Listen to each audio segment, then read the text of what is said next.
You've decided that you're not going to allow your circumstances to define you.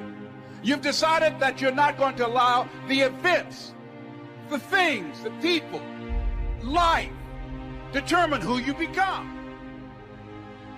There's two lies we've been told growing up. The first lie is you're nothing. You're stupid, you're worthless, you're not going to make it. And I'm sure many people listening and watching have heard that from teachers, parents, aunts, uncles, whoever it is.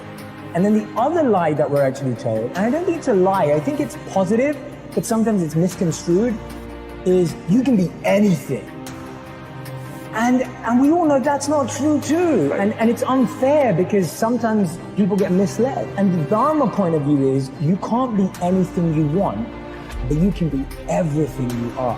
And what I mean by that is you have a genius, a potential, a power inside of you that you don't know yet. Why? Because you're inexperienced. It's not that you're unqualified, it's your inexperience. So people are saying, I'm stuck. I don't know where my life's going. I don't know what my purpose is.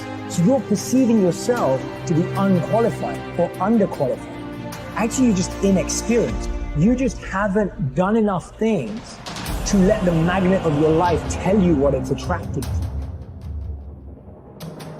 A man is about responsibility. And I think a man, a true man, knows he's the head but plays, the tail. Here's what I'm asking you to do. Walk away from the 97%. Don't use their vocabulary.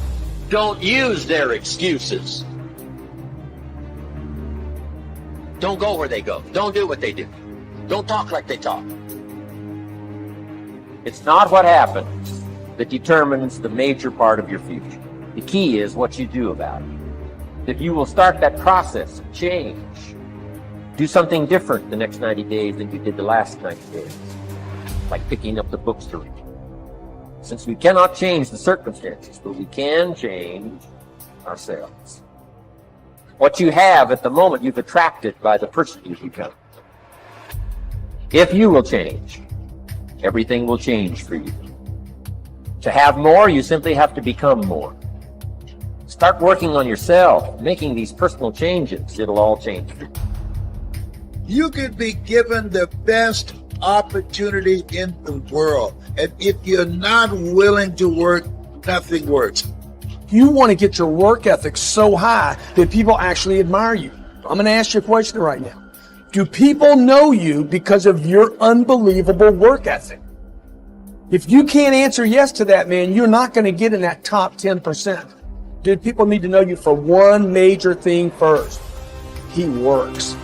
The guy's there every day. The guy's pushing and shoving. Because the truth is, no matter how good your ideas are, how good your art is, if you're not working, man, if you're not vibrating at a frequency that people say, my God, how does that guy do all that? If you're not vibrating at that rate, tremendous work ethic, it's just a muscle now, and it's just a discipline in your life, and it's a way. Look, if you're not working at that level, you're not going to make it. Get your work ethic in, man. It's the American way. Work ethic. And life gives us not what we want. Life gives us who we are. When you were born, you cried while the world rejoiced. Live your life in such a way that when you die, the world cries while you rejoice. So, now what else would help you to be attractive to the marketplace besides more than one skill and more than one languages? I've divided it into five simple, basic fundamentals of ideas to ponder and think about that will increase your value to the marketplace.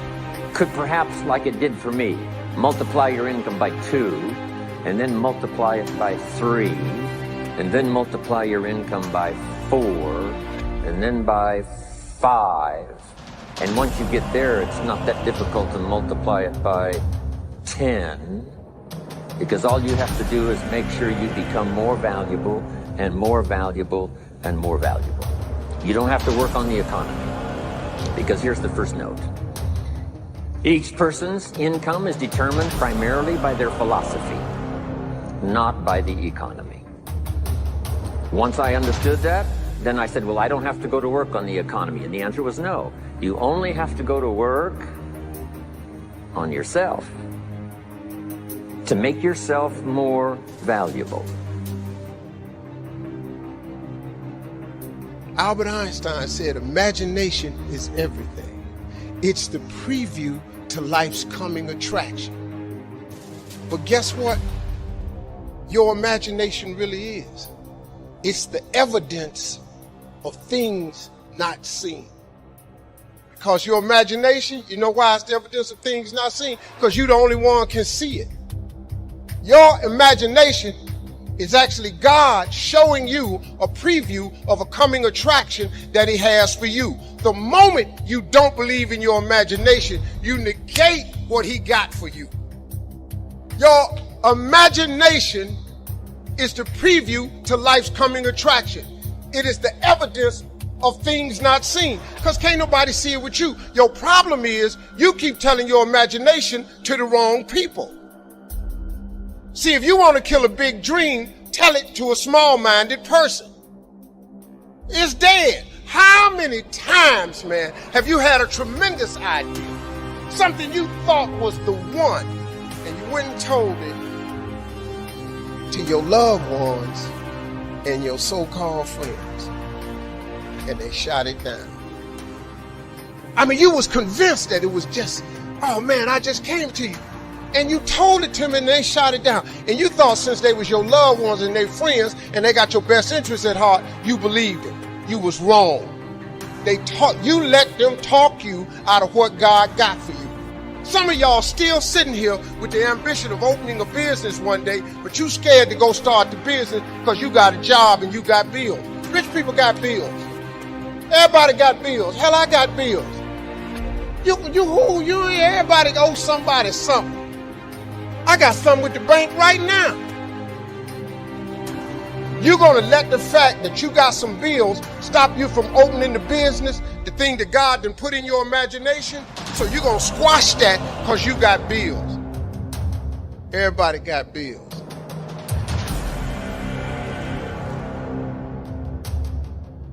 Your real life is in your imagination. Can you grab what I'm telling you? So I don't know what you thought I was going to say to you. I'm just a real dude. I don't even have the education you all have. I flunked out of school. I ain't got no education. I don't use 4-syllable words.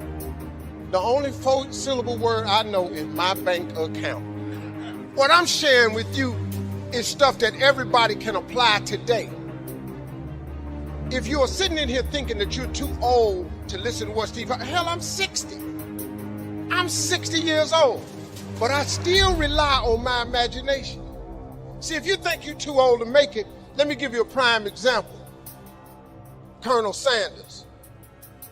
Colonel Sanders has been frying chicken his whole life. He was telling everybody he had the best chicken in the world. Ain't nobody believe him. They turned him down everywhere. Colonel Sanders didn't get a franchise till he was in his 60s. Kentucky Fried Chicken sell more chicken than anybody in the world today.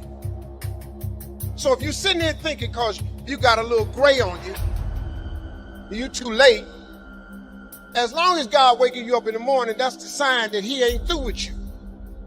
So what you tripping for? You sitting up in here like God can't do nothing for you because you 60. Man, you know what I'm asking God for right now? And I'm 60.